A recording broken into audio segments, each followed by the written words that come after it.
Hello hello hello.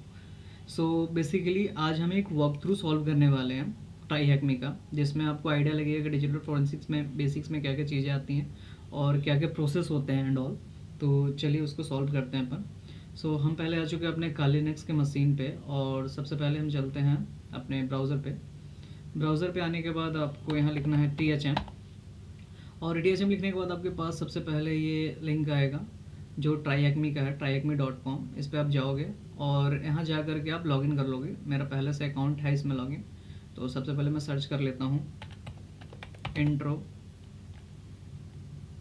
To digital forensics. ये पहला link है, इस पर मैं क्लिक करता हूँ और ये वॉक थ्रू है जिसका नाम है इंट्रो टू डिजिटल फोरेंसिक, मतलब इंट्रोडक्शन टू डिजिटल फोरेंसिक्स। इसमें बेसिकली हम लोग जानेंगे कि इंट्रोडक्शन मिलेगा कि डिजिटल फोरेंसिक्स में क्या क्या होता है, learn about digital forensics and related process, experiment with practicals examples के साथ आपको, मतलब कि आपको ना हैंड्स ऑन करने का भी इसमें मौका मिलेगा। इसमें बेसिकली आपको 3 टास्क मिलेंगे। First introduction to digital forensics, जिसमें आपको बताया जाएंगे कि डिजिटल फोरेंसिक्स में क्या क्या होता है, ठीक है। And the second process is digital forensics process, मतलब कि इसमें सारे प्रोसेस बताएंगे कि क्या क्या होते हैं इसमें। और लास्ट में एक छोटा सा हैंड्स ऑन है जिसको आप लोग कर सकते हो। तो सबसे पहले चलते हैं अपन इंट्रोडक्शन टू डिजिटल फोरेंसिक्स में, और यहाँ पे आपके सामने में ये एक सीन देख रहे हो, और यहाँ बेसिकली ये आप पढ़ सकते हो। यहाँ पे है, इसका मतलब बेसिकली क्या है कि फोरेंसिक्स का मतलब है कि साइंस का यूज़ करके ना हम क्राइम को इन्वेस्टिगेट करना और फैक्ट इस्टेब्लिश करना। मतलब कह सकते हो कि जो भी क्राइम वगैरह हुआ है उसको हम फोरेंसिक्स की मदद से, फोरेंसिक साइंस की मदद से इन्वेस्टिगेट करते हैं और फैक्ट को इस्टेब्लिश करते हैं। अब क्या है कि अब कंप्यूटर और स्मार्टफोन यूज़ के साथ साथ डिजिटल फोरेंसिक्स आ गई है, ठीक है, जो डिजिटल डिवाइस से रिलेटेड क्राइम को इन्वेस्टिगेट करती है। क्राइम सीन्स पर पुलिस को, जैसे मान के चलो आप लैपटॉप हो गए, USB हो गए, जैसे डिवाइसेस मिलती है जो बहुत इंपॉर्टेंट सवाल क्रिएट करती हैं, जैसे डिजिटल एविडेंस को सेफ तरीके से कलेक्ट करना, अगर डिवाइस ऑन है तो कैसे, क्या मतलब क्या हम लोग प्रोसेस कर सकते हैं, उसको कैसे फॉलो कर सकते हैं, और एविडेंस को ट्रांसफ़र या मूव करना, ठीक है, या फिर मान के चलो कभी की डेटा काफ़ी ज़्यादा बड़ा है तो उसको कैसे एनालाइज करना। तो ये सारी चीज़ें एक तौर पे फोरेंसिक्स में आती हैं, ठीक है। अब जैसे कि मान के चलो इन्हीं सबको ना सिस्टमेटिक तरीके से हैंडल करने को हम डिजिटल फोरेंसिक्स का काम कहते हैं। तो अब हम अपन नीचे चलते हैं, और नीचे जाने के बाद अब यहाँ पे देख लो आप, ये आपके सामने एक क्वेश्चन आता है कि अगर कोई एम्प्लॉय सस्पेक्ट हो तो इन्वेस्टिगेशन में desktop, computer, table, smartphone, digital और कैमरा, USB ड्राइव जैसे डिवाइस इंपॉर्टेंट होते हैं, ठीक है, क्योंकि वो एविडेंस के तौर पे वो काम कर सकते हैं। इन डिवाइसेस में इन्वेस्टिगेशन के लिए यूजफुल डेटा आपको मिल सकते हैं, जैसे जिससे आप हैंडल कर सकते हो। बेसिकली डिजिटल फोरेंसिक्स में जो यूज़ होते हैं, सिंपल टर्म्स में अगर मैं बताऊं तो डिजिटल फोरेंसिक्स का मतलब होता है कंप्यूटर साइंस का यूज़ करके, मतलब आप कह सकते हो कंप्यूटर साइंस का यूज़ करके डिजिटल एविडेंस को, ठीक है, डिजिटल एविडेंस को लीगल पर्पस में इन्वेस्टिगेट करना, मतलब काइंड ऑफ आप ऐसा कह सकते हो। डिजिटल फोरेंसिक्स मेनली 2 तरह से इन्वेस्टिगेट में यूज़ होती है, एक public sector investigation and second है प्राइवेट। पब्लिक में क्या हो जाता है आपका कि जिसमें आपका पुलिस, लॉ इन्फोर्समेंट, गवर्नमेंट, ये सब जितनी भी चीज़ें हैं वो लोग इन्वॉल्व होती हैं। और प्राइवेट में क्या होता है, जो कंपनीज के जो पॉलिसी और वॉलिडेशन होते हैं ना, मतलब कोई वॉलेशन उनका हो रहा है या काइंड ऑफ, उसमें वो इन्वेस्टिगेशन करती है। चाहे क्राइम कंपनी पॉलिसी वॉलेशन का हो, चाहे या आजकल के जो भी क्राइम्स हो रहे हो, उन सब में कहीं ना कहीं बहुत बड़ा हिस्सा डिजिटल डिवाइस का आता है। इसीलिए ट्रेन डिजिटल फोरेंसिक एक्सपर्ट की ज़रूरत होती है हमें, ठीक है। तो डिजिटल एविडेंस का सही तरीके से एनालाइज किया जा सके, ठीक है, इसके लिए ये अपन यूज़ करेंगे। तो हमारे सामने में क्या है कि सबसे पहले क्वेश्चन आता है, consider the desk in the photos above in the addition to the smartphone and camera and SD card, what would you interesting for the digital forensics.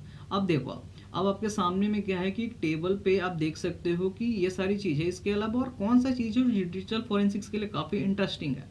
तो आप देख सकते हो कैमरा है, SD कार्ड है, स्मार्टफोन्स है, ठीक है, एंड पेपर क्लिप्स हैं, पेपर्स हैं, नोट्स हैं, और बट यहाँ पे देखो कि साथ में एक लैपटॉप भी है। तो अपन इसका ट्राई करते हैं आंसर देने का, लैपटॉप,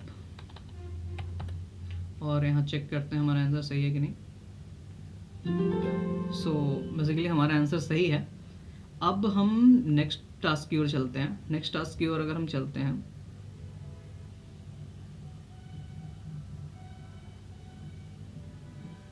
हाँ, नेक्स्ट टास्क में क्या है, इसमें क्या बता रहा है कि आपका, हाँ, इसमें क्या है कि as a digital forensics investigator arrived similar to the ones of the image of the do the digital forensic investigator are getting a proper legal authorized basics plan goes to the flow। हाँ, मान के चलो कि आप एक digital forensics investigator हो और आप एक सीन पे जाते हो, तो वहाँ पे आप सबसे पहले क्या क्या करते हो, ठीक है, मतलब प्रॉपर आपके पास ऑथराइजेशन होना चाहिए, ठीक है, प्रॉपर एक लीगल ऑथराइजेशन होना चाहिए जो आपके प्लान्स को फॉलो करे।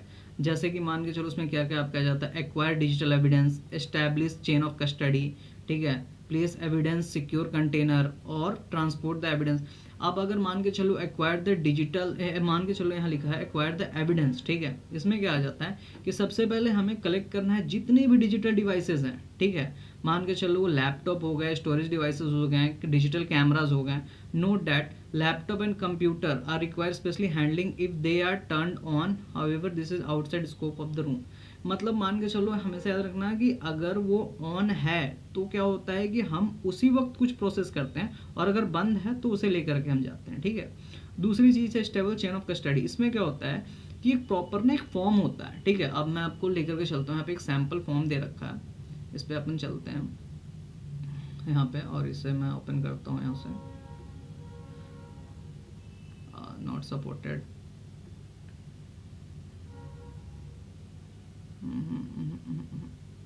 Not sample docs not supported. Okay, chain of custody का फॉर्म अगर मैं आपको दिखाऊं तो यही मैं आपको दिखा देता हूँ, गूगल करके दिखा देता हूँ, वो पता नहीं वो सपोर्ट नहीं ले रहा, इसके लिए प्रॉपर एप्लीकेशन चाहिए। जैसे कि अगर मैं चेन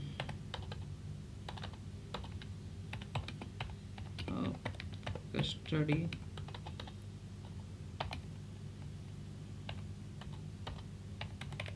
फॉर्म, हाँ, तो यहाँ चलते हैं अपन एक इमेज पे जिस पे हमें शायद मिल जाए। ऐसा फॉर्म हमें मिलता है जिसमें ना सारा एक तौर पे कह सकते हो आप कि सब कुछ मेंशन होता है, मतलब एक प्रॉपर डॉक्यूमेंटेशंस होता है जिसमें आपको ना सब कुछ मेंशन करना होता है कि हाँ कि एविडेंस किसके पास है, कौन लिया, किसके पास गया, अगर लैपटॉप्स है तो किसने उठाया था, कितने बजे उठाया था, क्या क्या प्रोसेस हुआ। तो एक तौर पे आप कह सकते हो ना कि सारा डॉक्यूमेंटेशंस वगैरह जितनी भी चीज़ें होती है ना वो सब उसमें मेंशन होती है, ठीक है, किसने कंटेन किया। और दूसरी चीज़ की जितनी भी चीज़ें उन सबको ना एक प्रॉपर कंटेनर में, ठीक है, मैं आगे वीडियोस में आपको बताऊंगा, प्रॉपर कंटेनर वगैरह में जाती है जिसमें क्या होता है कि डिवाइस आपका डैमेज ना हो, ठीक है।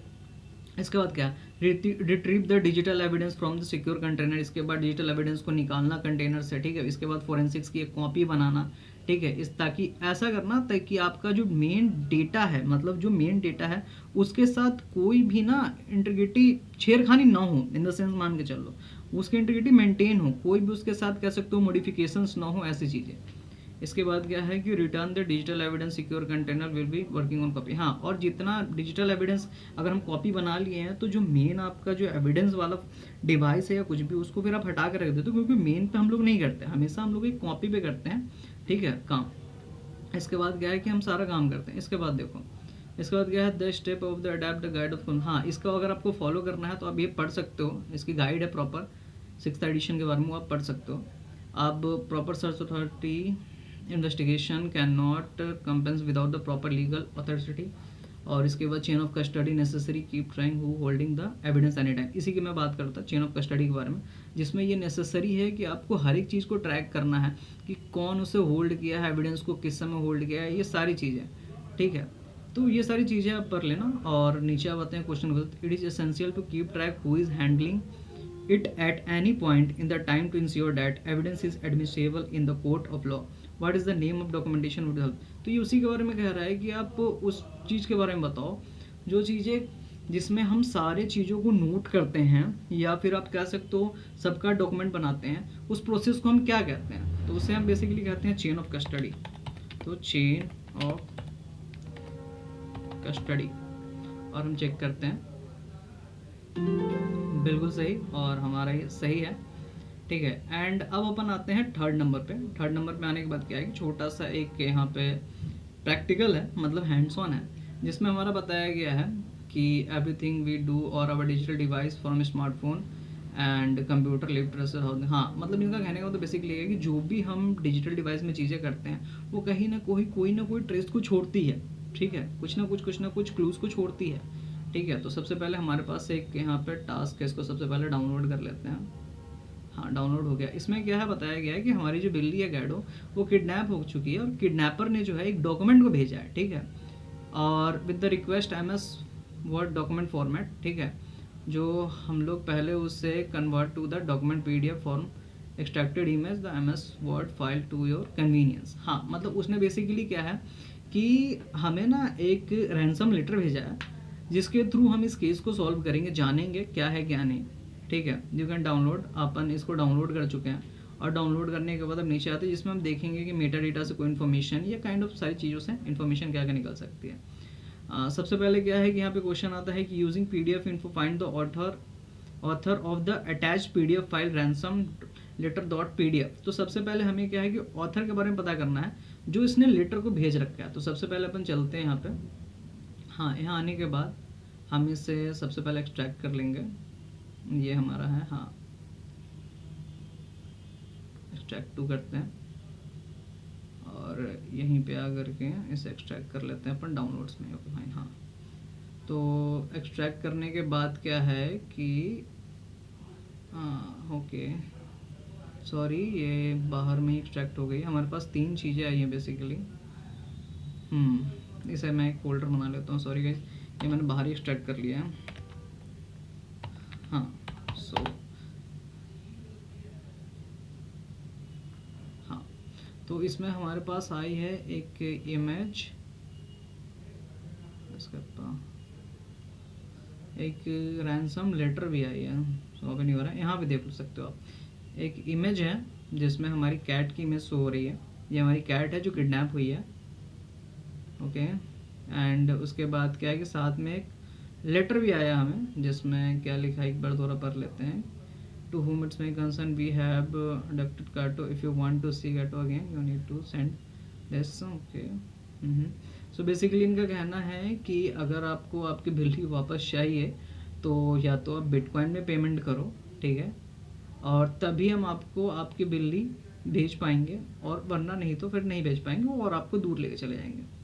सो ये है हमारा PDF। तो सबसे पहले हम क्या काम करेंगे कि हमारे पास जो भी ये डेटा आई है उसको चलते हैं इसके बारे में इन्फॉर्मेशन पता करते हैं। तो इसके लिए प्रॉपर क्या है कि हम लोग एक पहले अपना टर्मिनल खोलते हैं, अरे डाउनलोड पे, ओके फाइन, टर्मिनल खोलते हैं और एक टूल है PDF, पहले रूट का परमिशन मैं दे देता हूँ इसे,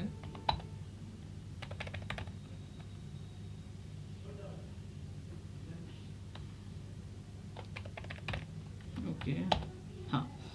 अब क्या है कि एक टूल है PDF इन्फो, और ये देखो मैंने पहले से इसमें रखा है और ये आपके सामने, जिसमें क्या है कि मैंने पाथ दे दिया है कि ये कहाँ पे है, होम में, हैकबैस में, डाउनलोड में लेटर है। इसके बाद मैं एंटर करूँगा और यहाँ पे आप देख सकते हो कि हमें सबसे पहले ऑथर का ना नाम ढूंढना है, ठीक है। तो टाइटल हमारा ये है, ठीक है, कंडीशन मॉडिफाइड मेटा डेटा, इसमें क्या क्या इन्फॉर्मेशन है ये अपन देख सकते हैं। हाँ यहाँ आप अगर देखोगे तो हमारे पास ऑथर का नाम मिल गया है। ऑथर का नाम इन द सेंस कि जिस किसी ने भी इस फाइल को क्रिएट करा था उसका ये नाम है उसमें, क्योंकि उसने MS वर्ड के थ्रू या फिर आप कह सकते हो जिस भी सॉफ्टवेयर से उसने किया था उसमें उसका लॉगिन होगा, तो ये इन्फॉर्मेशन आ गया। तो हम इसे कॉपी करते हैं सिलेक्शंस को और चलते हैं अपने इस पे और यहाँ पे इसे करते हैं पेस्ट और यहाँ सबमिट करते हैं। So done. तो एनी ग्रे स्टार्फील्ड करके इसका नाम है और ये ऑथर है जिसने इस फाइल को भेजा था उससे अटैच्ड, ठीक है। अब नीचे चलते हैं इसके बाद क्या है, इसमें कह रहा है क्या कि फिर आप एग्जिट टूल के मदद से, ठीक है, सिमिलर टूल है वो भी, इसमें हम देख सकते हैं कि जो डॉक्यूमेंट जो आया है उसका स्ट्रीट में क्या क्या है, मतलब स्ट्रीट इन द सेंस कि जिस अटैच है, मतलब कह सकते हो तौर पे कि जो आपका इमेज है, ठीक है, वो डॉक्यूमेंट किस चीज़ से अटैच्ड है और उसके स्ट्रीट के बारे में हमको पता करना है, काइंड ऑफ लोकेशंस के बारे में पता करना है। अगर वो लोकेशंस ऑन होगा तो आपके डॉक्यूमेंट में वो आ जाएगा, ठीक है। तो अपन सबसे पहले वहाँ देखते हैं कि इन्फॉर्मेशन अपने पास है या नहीं इसमें। नहीं, इसमें तो फ़िलहाल नहीं है ऐसा कोई इन्फॉर्मेशन, तो अपन एग्जिट टूल को ही यूज़ करते हैं। मान के चलो कि अपन एग्जिट टूल को यूज़ करेंगे और उस वाले लेटर का जो लोकेशन उसको मेंशन करेंगे यहाँ पे। हाँ ये हमारे पास था, ये सेम है लेटर, वो JPG फाइल जिसपे हम लोग इन्फॉर्मेशन मेटा डेटा का निकालने वाले हैं और एंटर करते हैं और देखो कितना सारा इन्फॉर्मेशन निकल गया यहाँ से, ठीक है, कितना सारा इन्फॉर्मेशन यहाँ से निकल चुका है, लाइक कि फाइल का नेम क्या है, डायरेक्टरी क्या है, फाइल की साइज क्या है, मॉडिफिकेशन डेट क्या है एंड ऑल, सारी चीज़ें, सारी की सारी चीज़ें इसमें आ गई है। तो गाइज मेटा डेटा में कभी कभी इन्फॉर्मेशन आपको बहुत अच्छी अच्छी मिल जाती है, आप लोग इसे यूज़ कर सकते हो, इस टूल को काफ़ी सही है। तो हमारा क्वेश्चंस क्या था, सबसे पहले क्वेश्चन देखते हैं कि हाँ इसमें कह रहा है सबसे पहले कि स्ट्रीट नेम को ढूंढने के लिए, तो स्ट्रीट नेम को ढूंढने के लिए हम सबसे पहले क्या है कि नीचे चलते हैं, क्या क्या इन्फॉर्मेशन मिल सकती है हमें। हाँ जीपीएस पोजीशन ले सकते हैं अपन, ठीक है, इससे हमें पता चल सकता है कि स्ट्रीट नेम क्या है। तो यहाँ से बेसिकली इसे कॉपी करेंगे, सिलेक्शन कॉपी करेंगे और इसके बाद फिर यहाँ चलते हैं। यहाँ कह रहा है कि अगर आपको पता करना है if you take the coordinate, जो भी आपको कोऑर्डिनेट मिला है, ठीक है, वहाँ पे आपको क्या है कि आप गूगल मैप पे या माइक्रोसॉफ्ट बिंग मैप पे आप ढूंढ सकते हो, लेकिन आपको करना क्या है कि उसमें से आपको जो डिग है डिग्री को, इससे आपको रिप्लेस कर देना है और जितने भी वाइट स्पेसेस हैं उनको रिमूव करना है, ठीक है। तो अपन चल लेते हैं सबसे पहले गूगल मैप पे, और गूगल मैप पे आने के बाद अपन यहाँ पे उसको करते हैं पेस्ट और इसको करते हैं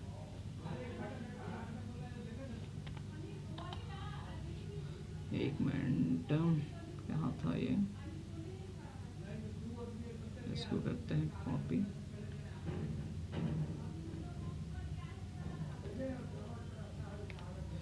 कॉपी करते हैं इसे और सेम इस तरह से हमें करना है कि हाँ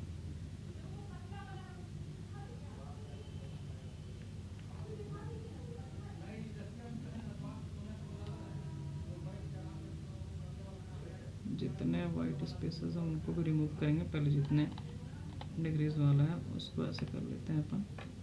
चलो फाइन, वाइट स्पेसेस को रिमूव करते हैं अपन।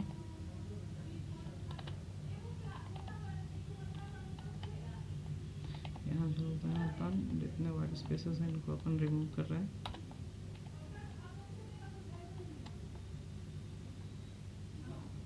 आई थिंक लगभग ये डन है और इसके बाद करते हैं एंटर, और एंटर करने के बाद क्या है कि यहाँ अपन डायरेक्शंस पे चलते हैं। ओके, सो यहाँ है ये आपका लोकेशंस यहाँ है, इस पर क्लिक करते हैं और यहाँ चलते हैं। ओके, सो आप देख सकते हो कि ये है वो लोकेशंस, ठीक है। और स्ट्रीट के बारे में कह रहा है, तो यहाँ आप देखो, आपको यहाँ शो हो रहा होगा मिल्क स्ट्रीट, MILKST। तो यहाँ क्वेश्चंस क्या था हमारा कि आपको एग्जिट टूल से फाइंड करना है, ठीक है, कि उसका स्ट्रीट का नाम क्या है। तो स्ट्रीट का नाम है आपका MILKSTREET, स्ट्रीट, होप सो सही हो। सो स्ट्रीट का नाम मिल गया। अब क्या है कि एक क्वेश्चन और आता है हमारे पास last, what is the model name of camera use to take this photos. तो किडनैपर ने जो फोटोज लिया है उसका मॉडल नेम क्या हो सकता है, ठीक है। तो इसके लिए बेसिकली कुछ नहीं करना है गाइस, बहुत सारी चीज़ें यहाँ पे भी अगर अपन चलते हैं, जो इन्फॉर्मेशन हमने निकाला मेटा डेटा का, तो कभी कभी वहाँ ये भी मिल जाता है कि किस डिवाइस से क्लिक हुई थी फ़ोटोज़ वगैरह, ठीक है। तो अपन चलते हैं,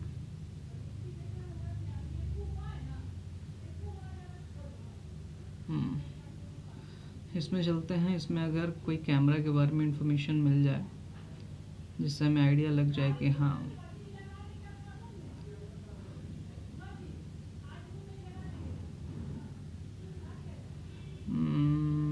इसमें बेसिकली ढूंढता हूँ अगर मैं क्या कैमरा के बारे में इंफॉर्मेशन है, अगर मैं ग्रैब करता हूँ कैमरा, देखता हूँ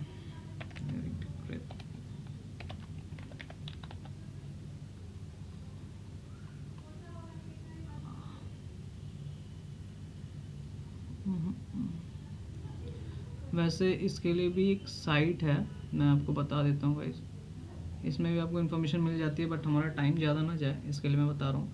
सबसे पहले क्या है कि ये रही अपनी इमेज, तो इसके लिए क्या है कि अपन साइट पे चलेंगे और यहाँ पे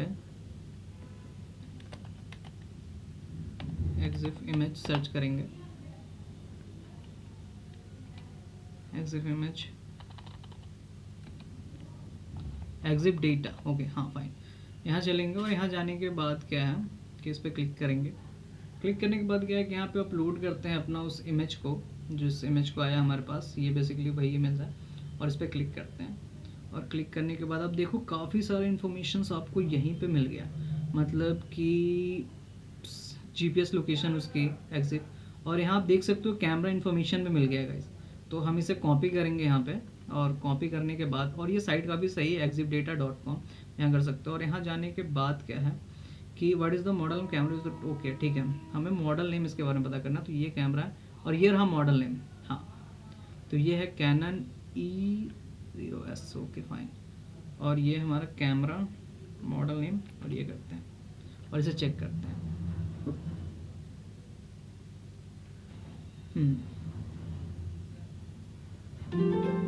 सो फाइनली गाइज हमारा ये लैब कंप्लीट हो गया।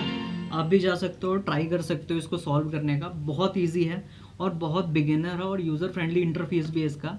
सो जाओ आप लोग और इस लैब को सॉल्व करो अच्छे से। और ये लैब कैसा लगा आप बताना, कमेंट करना और चैनल को सब्सक्राइब करना और मेरे साथ कनेक्टेड रहना। मैं फ्यूचर में बहुत सारे कंटेंट लाने वाला हूँ। अभी मैंने इस सीरीज़ को स्टार्ट किया है और भी मैं लैब्स, वॉक थ्रूज जितने हैं सबको सॉल्व करना बताऊँगा, ठीक है, जिसमें हम लोग साथ में मिल करके ग्रो होंगे। इस फील्ड में जिनको जाना है वो इंटरेस्टेड है तो आप मेरे साथ कनेक्टेड रहो। और भी बहुत सारे लैब्स आएंगे जिनको सॉल्व करेंगे, जिससे आपको क्लियर मिलेगी कि हाँ कि फॉरेंसिक्स में बेसिकली क्या क्या होता है और क्या क्या नहीं। मैं हूँ आपका साइबर सका, बाय।